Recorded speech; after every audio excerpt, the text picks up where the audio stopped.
First up, we're going to be making some berry tarts with vanilla custard, and we're going to start by making the shells or the pie crust for our tarts. I'm using my 3-ingredient pie crust here, so we're going to combine some almond flour, tapioca flour, and a pinch of salt in a bowl, and then we're just going to take a whisk and mix everything together until it is all evenly incorporated.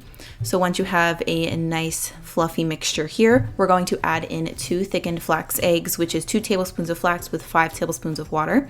Then you're going to start by mixing everything together with a spatula at first, and then eventually you're going to need to switch to using your hands in order to incorporate all of the dry flour. This dough should come together pretty easily, and once you're done mixing it all, you should form a nice dough ball, and it shouldn't be sticky at all. If it's too sticky, you might want to add a little bit more flour, but the recipe instructions that are linked below typically work for me pretty much 100% of the time. So now we're going to be making 6 mini tarts. So here I'm just using a knife to cut the dough ball into 6 kind of even portions. I even them out a little bit more later. I'm actually not very good at cutting things into even portions, if you guys haven't noticed. But now we're going to put them in our muffin tins. So I greased my muffin tin, and I also put some parchment paper in each one to make the tarts easier to take out later. Then you're going to take each dough ball and flatten it with your fingers. This just helps give us kind of a head start in pressing it evenly into the pan.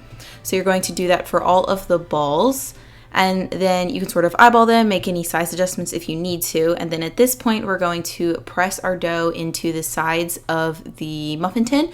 So you want to make it as even as possible, so that way one area doesn't burn quicker than the other, and make sure to evenly press it in the bottom as well as the sides of the pan.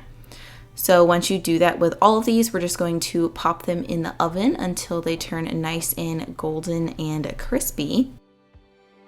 But in the meantime, while those are baking, we can go ahead and work on our vanilla custard filling. So the main base of our filling is going to be Nasoya's organic silken tofu.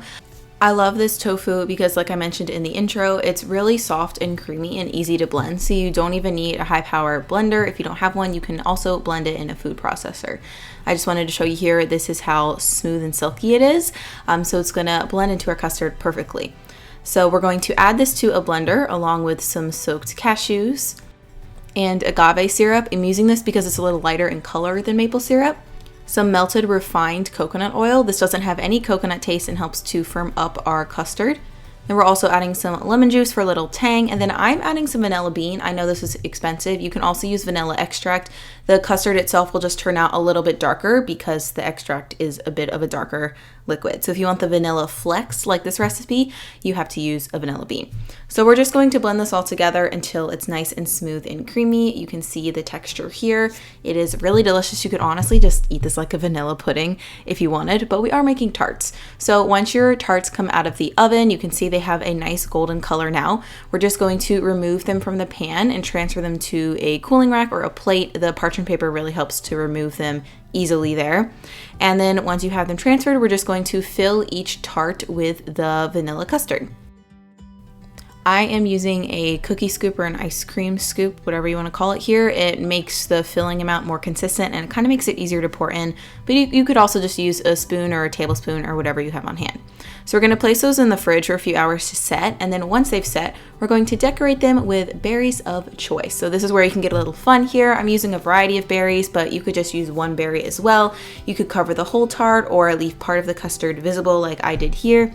The world is your vegan oyster, so you can decorate these however you want. Some fresh mint might also be really good, but now it's just ready for you to enjoy. So I just decided to cut my tart here so you can see a little bit more of the inside texture. It is a thicker sort of custardy texture, which is what we're looking for.